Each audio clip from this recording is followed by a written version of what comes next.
Hello, welcome back to this course on infrastructure finance. We will continue with what we have been discussing in the last class. So we have been talking about project financing in the last class, and this class we will continue to talk about some elements of project financing. Specifically, we will focus our discussion on the attributes and motivations of project financing. But first let's have a quick recap on project financing. So if you really look at some of the structural attributes of project finance, they can be broadly summarized as follows. First is organizational structure. So project finance companies are involve separate legal incorporation. So that is each and every project is structured as a separate company, and they do not really have let us say a structure where they have more than one projects that are put together. So each and every project is an independent company, and they have separate legal incorporation. Next is we look at the capital structure. The capital structure has as a structure where there is a substantially high amount of debt.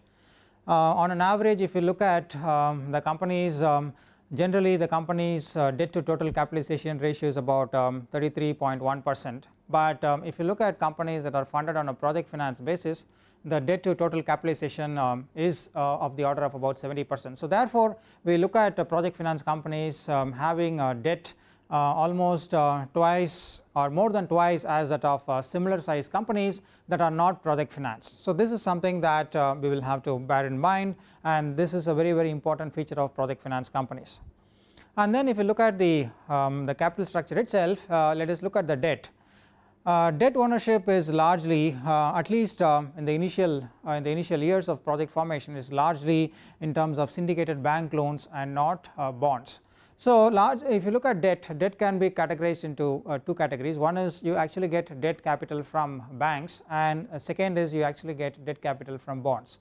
Bonds are actually public sale of debt, and they are actually sold in the capital markets for different investors. And the banks normally comprise what is called as your private debt market, and there is no secondary transaction of debt securities when the loan is being sold in the bank market. So if you look at a project finance companies, in the initial years of the project finance company, bulk of the debt is by way of bank loans and not really bonds. So there are differences, both advantages as well as shortcomings of both the sources. So we will probably look at some more detailed discussion on these two sources in a little bit later. But for the time being, it is important for us to kind of quickly understand that bank loans provide a majority of the debt capital for project finance companies. And in terms of equity shareholders, there are about 1 to 3 equity partners who are largely called as the sponsors, and most of the equity is privately held. So again, companies can be classified as publicly held and privately held, and if you look at project finance companies, most of the equity is privately held, and they have about 1 to 3 equity sponsors. And then majority shareholder controls most projects. So we actually also have a situation where the shareholding is not diffused among several shareholders. So if you look at very large project finance companies, in many cases it's very difficult to find a majority shareholder. Let's take the case of a company like Infosys. Infosys is a very large public company in the information technology sector. It's going to be very difficult to find a majority shareholder who is having substantial shareholding of the company. But on the other hand, if you look at project finance companies, 2 or 3 equity sponsors have much of the equity shareholding, and then the majority shareholder always controls most projects. There's a very strong controlling mechanism that exists for the majority shareholder. Next, we look at the board structure. Board is essentially comprised of individuals who represent the shareholders. So in essence, the board is responsible, the board of the company is responsible for directing the management. It is responsible for setting the goals and objectives of the organization and so on, and the members of the board are representatives of the equity shareholders of the company. And in project finance companies you actually have board structure where the directors are from the sponsoring company. So you have a project finance company which actually is sponsored by a few companies. So they are actually the equity shareholders called as the sponsor companies. So the board of directors of the project finance company are essentially from these sponsoring companies, and they are called as the affiliated directors from the sponsoring companies. And let us also look at the contractual structure. A typical feature of project finance company is you actually have several hundreds and sometimes even thousands of contracts. So these contracts are fairly comprehensive, and in many instances these contracts run to hundreds of pages. So it's a very it's a structure that actually has very tightly bound contractual agreements, and it actually have to summarize. We look at organizational structure having separate legal incorporation. There is a capital structure which actually has a very high amount of debt, and then there is a ownership structure which is characterized by high amount of debt from the banks, and we are also talking about very strong concentration of ownership among the shareholders. And if you look at the board structure, we are having very little participation by external board members. Most of the members of the board are actually members or represented by the sponsoring companies. So today what we will try and do is we will try and look at why do people go ahead and incorporate project finance companies. What are the motivations of starting or setting up a project on a project finance basis? The first motivation is a project finance helps to reduce costly agency conflict. So let us try and understand what is an agency conflict. When, let's say for example, there are two individuals, and if these two individuals have their own objectives, and if these two individuals function in a way that they are going to maximize their own utility, then there is bound to be a conflict between them. So let us look at an illustrative principal agent relationship from our day-to-day life and see how there can be a conflict between these two individuals. A common example could be, let us say you are hiring a taxi to go to a particular destination. So when you actually hire a taxi, you are actually the principal, and then you are taking the services of an agent, which is, let's say, the taxi driver, to take you to the particular destination. So there is essentially what is called as your principal agent relationship involved here. And as a person who has actually hired a taxi, you want to actually do two things. You probably want to minimize the cost involved in terms of making your travel. You may probably also want to actually minimize the time it takes for the travel. On the other hand, the agent has its own way of maximizing its utility. So the agent would like to actually maximize the fare that he receives from the trip. So therefore he may want to actually take you on a route which is longer than what you might want it to be. So there is a conflict here. One is your way of making the trip at a very low cost, and the other hand the agent wants to actually increase the trip cost so that it benefits more. So there is a principal agent conflict here. So there are several ways in which you can look at a principal agent conflict. Another example could be, let us say, a ticket booking agent. You are actually going to take the services of a ticket booking agent to book a ticket for your journey, let's say between point A and point B, and you would actually want to book a ticket from that operator who actually is going to give you a least price ticket, all things being equal. On the other hand, the agent would actually try and book a ticket from that operator which actually gives him the highest commission. Now the operator that actually gives the highest commission may not really be the operator who actually provides the lowest cost trip between these 2 points. So again there is a potential agency conflict that could come up here. So you can really see several instances where there are potential principal agency conflict even in our day-to-day life, and the same thing applies to the organization structure as well. So in an organization there are different people with different interests, and when people are trying to maximize their own welfare, there are bound to be potential conflicts. And one motivation for using a project finance format is it helps us to reduce some of this agency conflict. So in an organization, what are the different ways in which we can reduce the agency conflict? Before we actually realize that, we need to first understand what are the situations in which agency conflicts can occur in an organization. So let's broadly say there are two relationships. There is a principal who are actually the owners, and then there are managers who actually are the agents. So the principal appoint the managers to run the operations of the company and to take care of their investment. Okay. So as the investor in the company, the principals would want to actually get a very high return on their investment as possible, but the managers would want to actually maximize their own interest. For example, the managers would want to reward themselves a higher salary. The managers would want to actually be making their operations much larger, which actually goes back to what is called as your the interest in empire building and so on.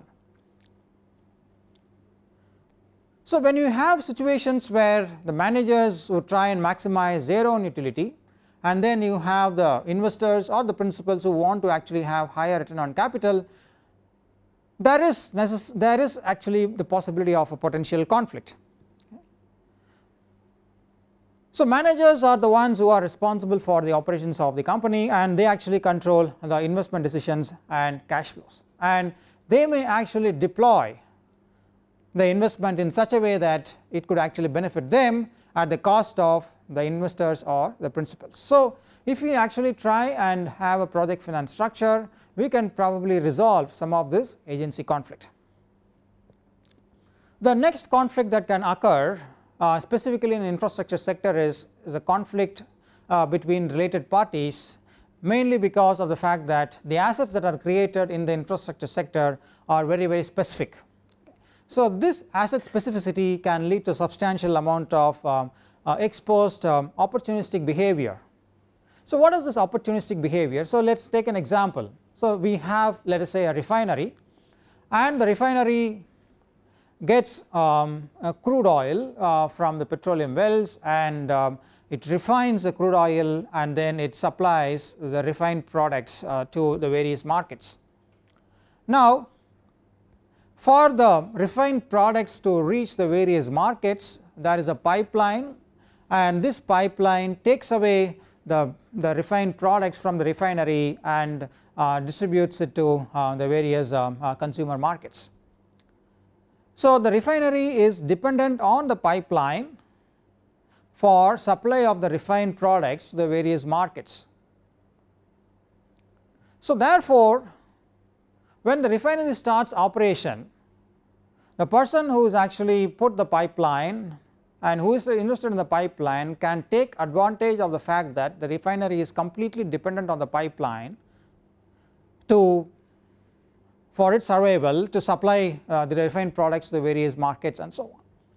So this is basically an opportunistic behavior on the part of the pipeline owner, because the assets of the refinery are very specific. It can only be used to refine crude oil. It cannot be used for any other alternative purposes, and because of the fact that the refinery owner is entirely dependent on the pipeline operator to offtake the refined products and supply to the end markets, the pipeline operator can indulge in behavior that can harm the refinery operator. So this is your opportunistic behavior. So the pipeline operator can refuse to offtake the refined crude products, or the pipeline operator can consistently keep charging more for offtaking the refined products from the refinery. So there are several ways in which the pipeline operator can actually extract surplus rents from the refinery operator or the refinery owner. So these kinds of situations can be avoided if you are able to structure the project as a project finance company. So how is it possible? That we will come to a little bit later, but now there are some of these potential conflicts that can be addressed when we try and use a project finance framework. So let us try and see this one by one. The first is how do we actually address the conflict between ownership and control by using a project finance structure. So ownership here is your principals and control is your managers. So the conflict between ownership and control, how do we actually address it in a project finance framework? So if you look at the infrastructure project, particularly project finance, the traditional ways of control might not work. So traditionally what happens, if the manager is not performing well, then the company is taken over by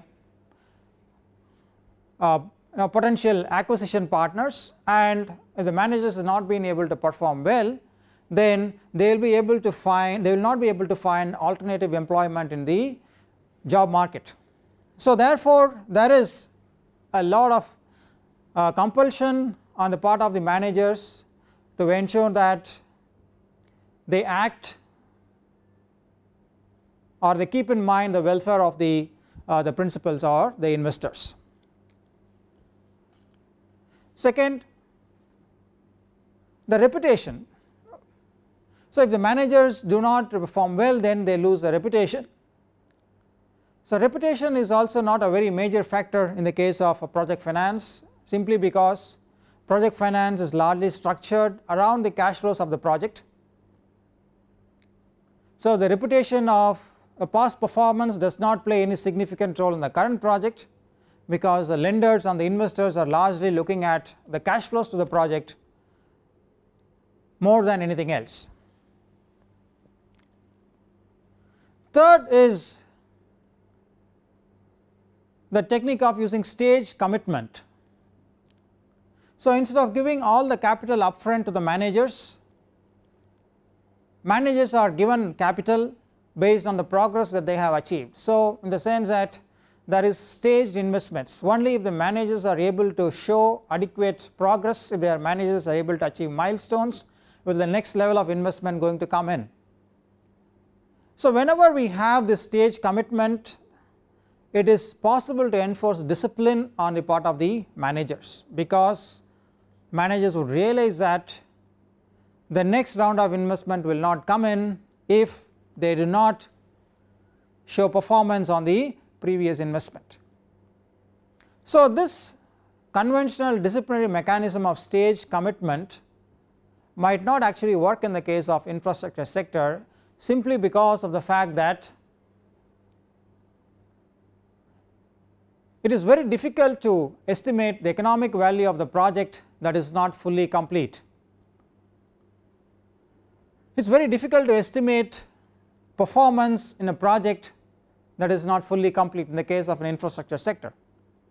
So this is not the case for the conventional projects. In the conventional projects, one may be able to show or evaluate performance based on fractional investment as well, but in the case of an infrastructure project, it is very difficult to determine the economic value of, let us say, a bridge that is not fully complete, a road that is not fully laid.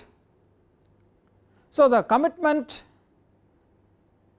in stage manner is not really going to be as powerful a disciplinary mechanism as we see in the conventional projects.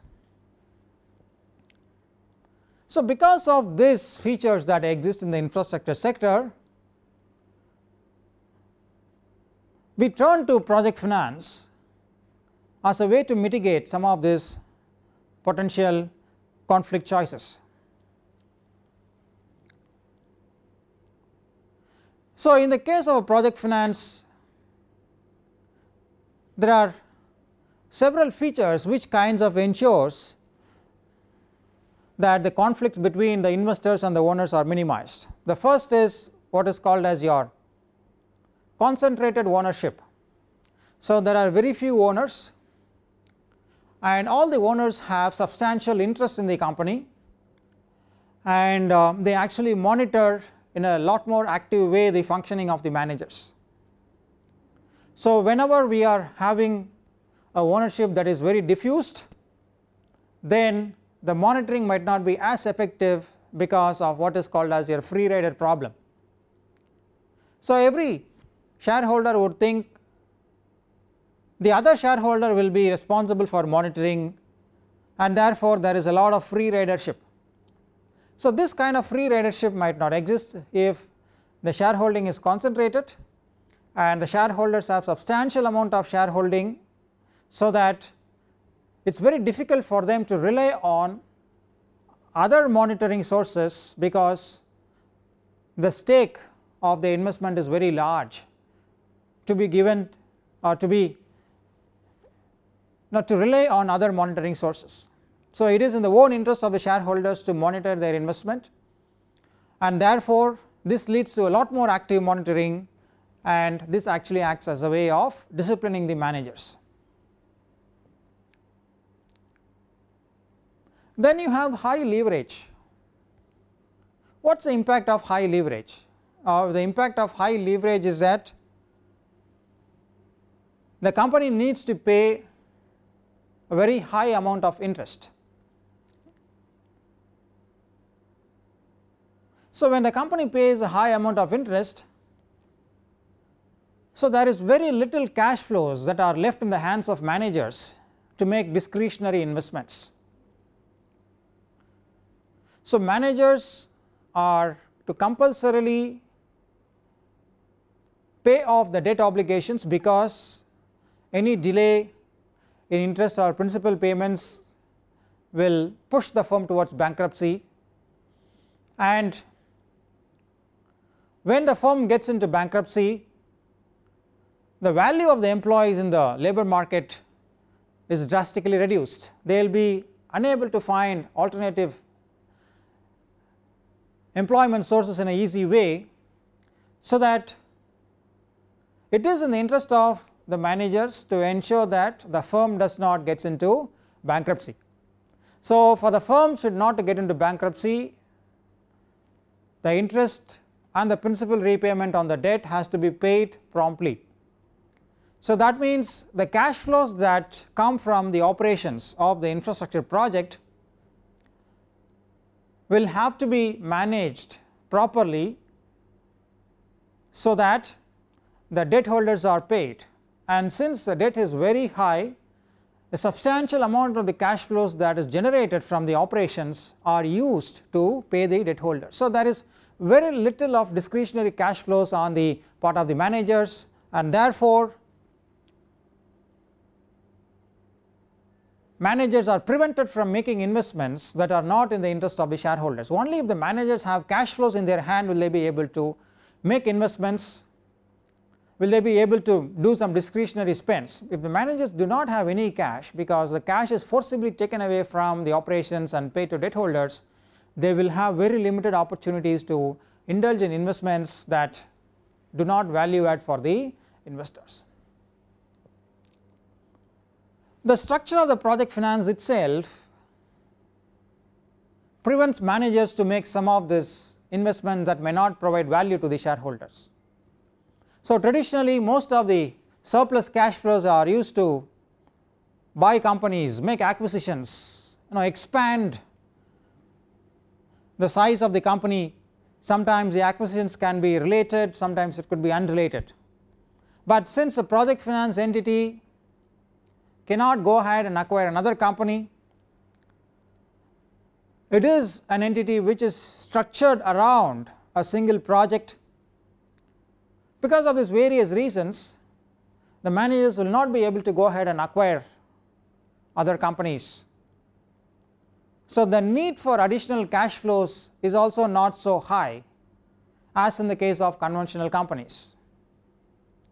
So the cash flows will have to be returned back to the investors, and substantial part of it is returned back to the debt holders, and then the remaining cash is given to the equity holders, because there are very limited alternate opportunities for the managers to spend the cash that is generated from the operations. So this gives us an understanding as to how project finance helps to address the conflicts that could arise between owners and the managers. The structure of the project finance itself enables us to address some of these conflicts between owners and managers. So now let us try and understand how project finance helps to address the conflict between ownership and related parties. So who are the related parties? So related parties are those that either supply critical inputs or buy primary outputs from the project. Host government is also considered to be a related party. So there could be potential conflict between the project and any of these related parties. So for example, the conflict between the project investor and the host government could be that after the investment has been made, then the government can suddenly revoke the license or the concession that has been provided. So the investment has been made by the investor based on the strength of the license or the concession agreement provided by the government. If the government goes back, the government indulges in opportunistic behavior after the investment has been made, then the investor would have to rely on costly mitigation measures to recover his investment. So the investor is actually going to incur a lot of loss because of this action on the part of the government. Because of the fact that the assets are very specific, once the assets are installed, it cannot be taken away, it cannot be used for any other purpose. Let us say for example, once a pipeline has been laid under the ground, it is going to be very difficult to dig and take the pipeline out of the ground and install it in a different location for a different purpose. So similarly, there are conflicts between people who supply input. So for a power generating plant, reliable supply of fuel is a very, very important factor. So the fuel supply provider has to provide guarantees for regular supply of quality fuel. So after the power plant has been set up, if the fuel supplier expresses inability to supply fuel on a regular basis, then the viability of the power plant is threatened. The power plant will not be able to generate revenues if fuel supply is not available. So again, there is a possibility of the fuel supplier threatening the project investment because he can take advantage of his bargaining position in the entire process. Same goes with the person who is actually buying the primary output. So in this case, power that is being generated, the power that is being generated has to be transmitted to the load centers, to the different places which demand power. So the transmission entity, the transmission network refuses to offtake power that has been generated, then again the viability of the power project is being threatened. So because of the fact that some of the people who provide the critical inputs can actually bargain with the project company, with the project investor after the assets has been in place, we need to evolve a structure which will reduce the possibility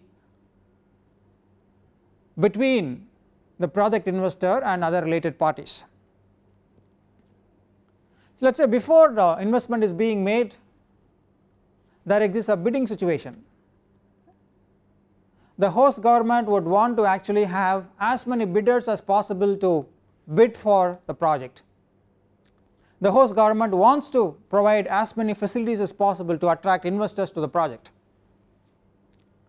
But after the investment has been made, the situation is completely reversed. It becomes a bargaining situation because of the fact that the assets are in place. The government tends to bargain, the government tends to put in additional tax, the government tends to use so many other measures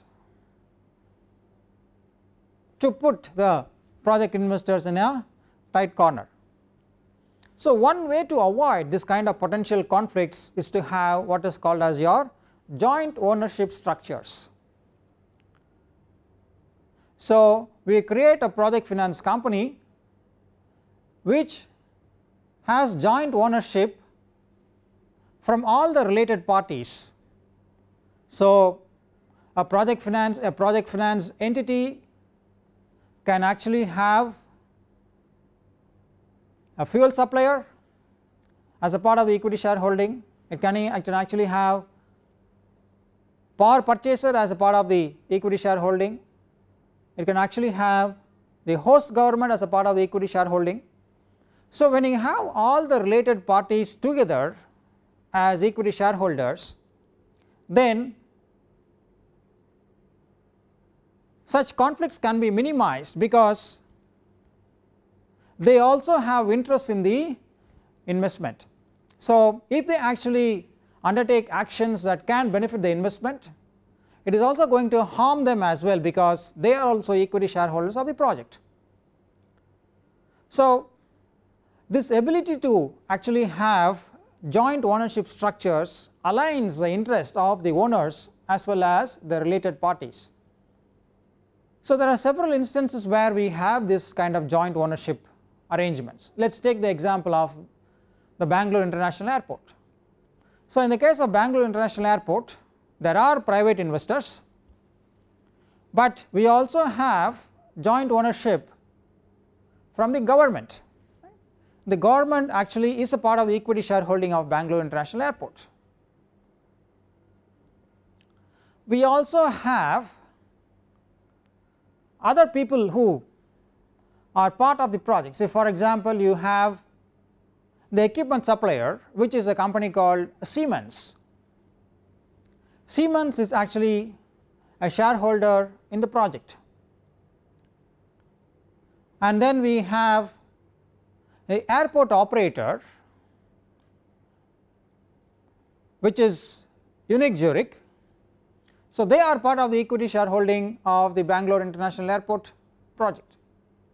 Then you have the construction contractor, which is Larsen and Toubro, they are part of the equity shareholding. So, you have an equity shareholding structure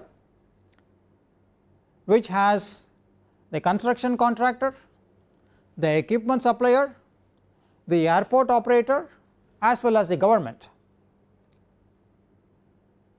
So, any conflict that can arise between the different parties can be easily resolved because any harmful action that one partner undertakes will also harm his financial interest in the project because he has also made an equity investment in the project. Now, project finance facilitates creation of the joint ownership structures in a lot more simpler, smoother, convenient manner as compared to the traditional corporate finance structure. So, if it is a traditional corporate finance structure, it may be difficult for Larsen and Toubro to have another external partner take shareholding in the parent company for implementing the Bangalore International Airport project. It is very difficult for the government to acquire ownership in a private company at the corporate level. So, a project finance structure helps to facilitate creation of this joint ownership structures, and this joint ownership structures helps to reduce the conflict that occur between the project owners and the related parties.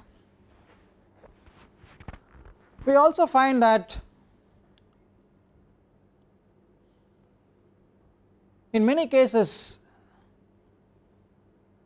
there is substantial amount of foreign capital investment in such projects, and whenever we have these international investors, specifically international lenders, they can also provide a deterrent for any possible expropriation acts.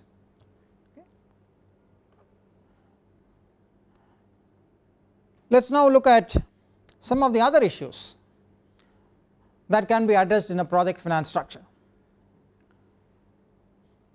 One of the major advantages is that project finance helps to counter what is known as your underinvestment problem.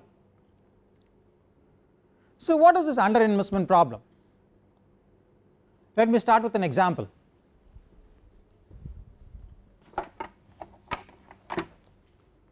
So let us say you have a company and there is a firm, and the firm value depends on, let us say, the economic conditions.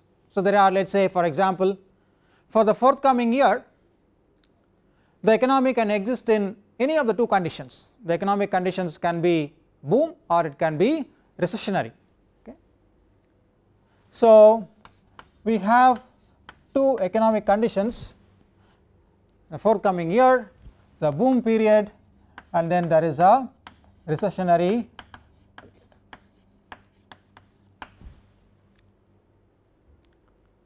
So the value of the firm during a boom period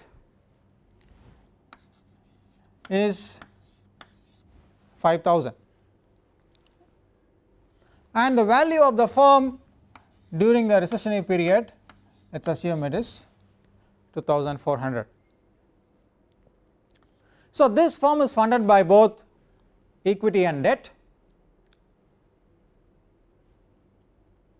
So the amount or the value of debt a company is 4,000. So the value of debt is 4,000.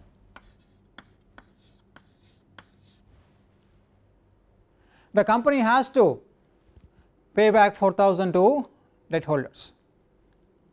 Now in the boom period, after paying off the debt of 4,000, the remaining 1,000 will be the equity value. But in the recessionary period, debt holders need to be paid 4,000, but the firm actually has a value of only 2,400. So the firm can actually pay only 2,400. Because of the fact that the firm is not able to pay 4,000, the firm gets into bankruptcy and equity holders get nothing, right. The debt holders get only 2,400 because the firm actually has a value of only 2,400. They obviously cannot pay 4,000, which is more than the value of the firm. So this is what is going to be the situation of the firm for the next year as we do today. So we can also look at the expected value. So the expected value of the situation, right? The expected value of the firm, if you assume that the probability of the boom conditions as well as the recessionary conditions are equal, then the expected value of the firm is going to be 0.5 into 5,000 and 0.5 into 2,400. So this will be 2,500 plus 1,700.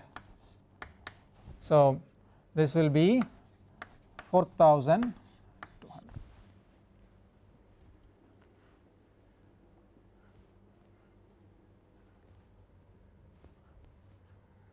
So this is 1,200.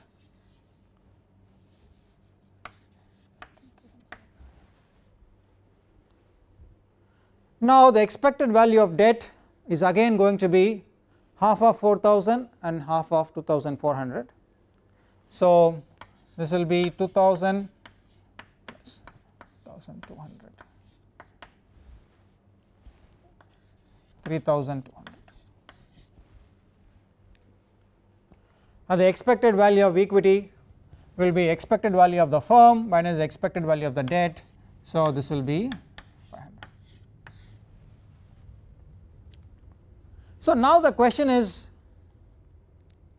there is an investment opportunity that is available for the company.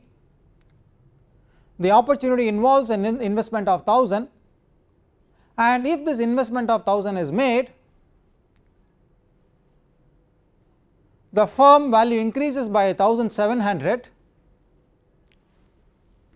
irrespective of the economic conditions. That is, the firm value will increase by 1700 both in the boom period as well as the recessionary period. So, the question is, will the firm undertake this investment? Okay, the question is, will the firm undertake this investment? So, the investment itself is having a positive net present value. Why is a positive net present value? Because the investment cost is 1000, the investment generates a value of 1700. So, you have a net present value that is 700.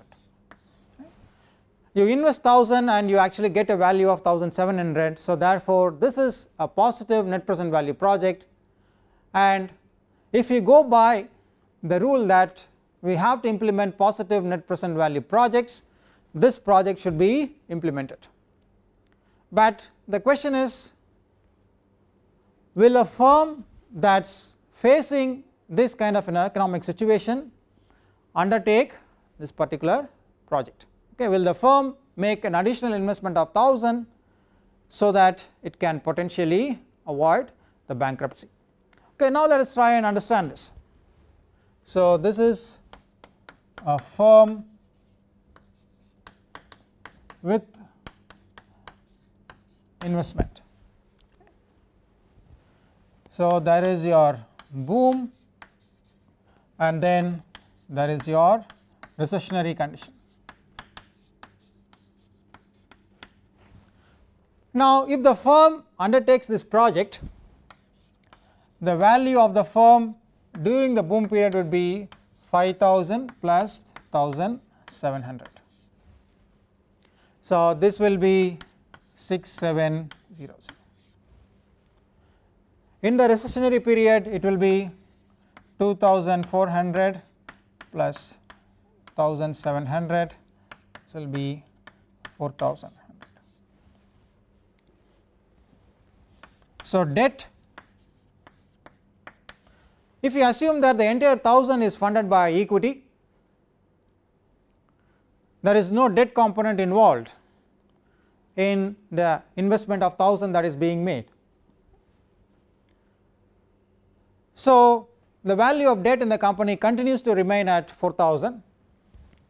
So, during the boom period, the firm value is 6700. So, the firm will be able to pay a debt of 4000.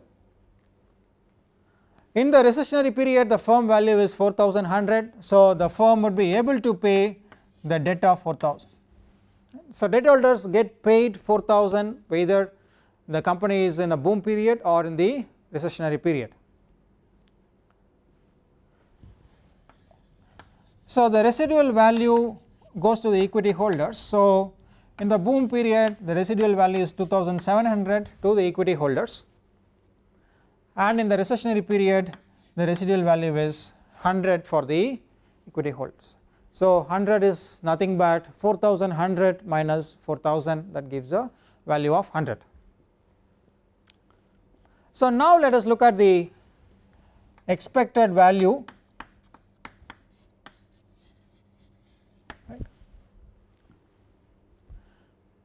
So, the expected value of the firm if it undertakes the investment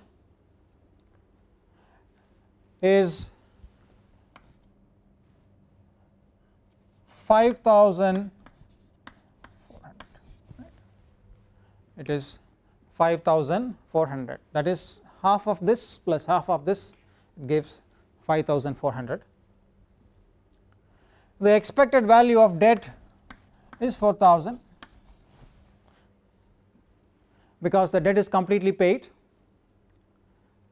Expected value of the equity will therefore be expected value of the firm minus expected value of the debt. So, this would be 1400.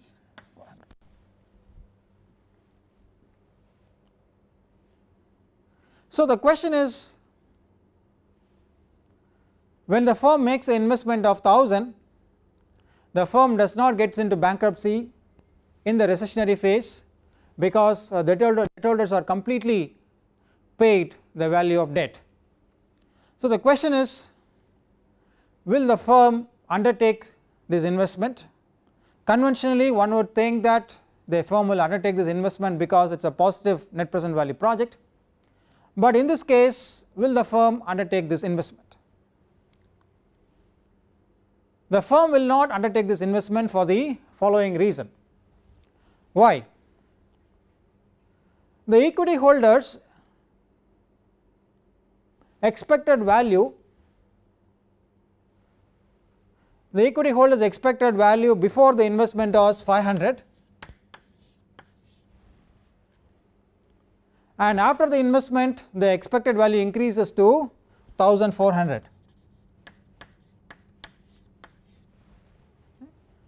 So there is a change of 900 after the investment has been made. Okay, the difference between the expected value of equity without the investment and after the investment is 900.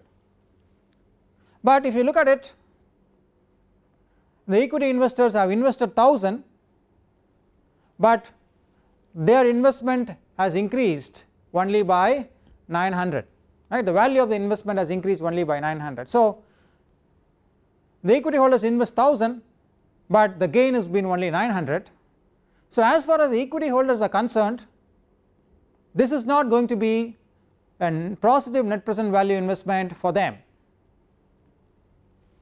So therefore the equity holders are unlikely to undertake this investment simply because the positive value of the investment accrues to the debt holders.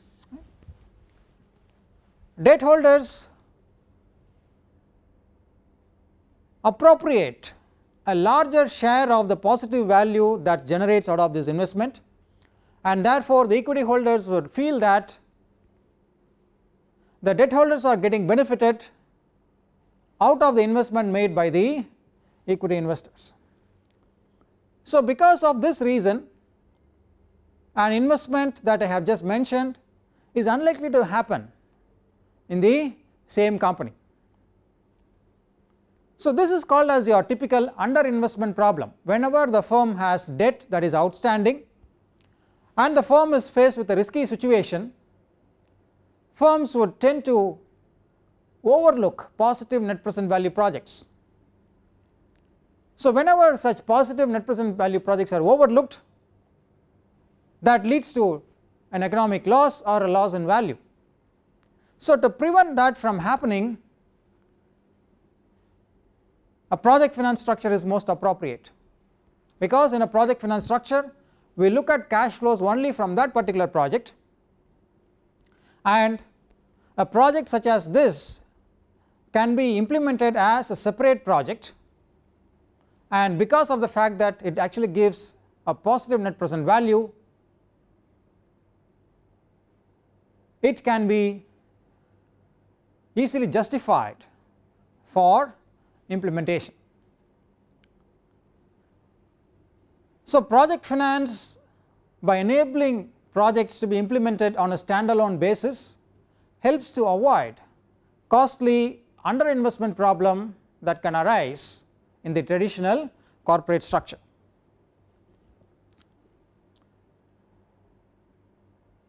There are other ways in which project finance helps. For example, it helps to allocate free cash flows in a much efficient way. Substantial amount of debt in the project gives the investors more control on the free cash flow. For example, if there is no debt that needs to be repaid, then the cash flows that are generated from the operations are in the control of the managers. But if the firm has a contractual obligation to pay the debt holders, then the project cash flows or the management of the project cash flows are better with the hands of the investors. So the issue of managing free cash flows is much more efficiently addressed in the case of a project finance. So project finance also gives a lot of other benefits to third parties who are associated with the project. So what are these benefits? How could we actually explain those benefits to project finance structure? So these are questions that we will try and discuss in the next lecture.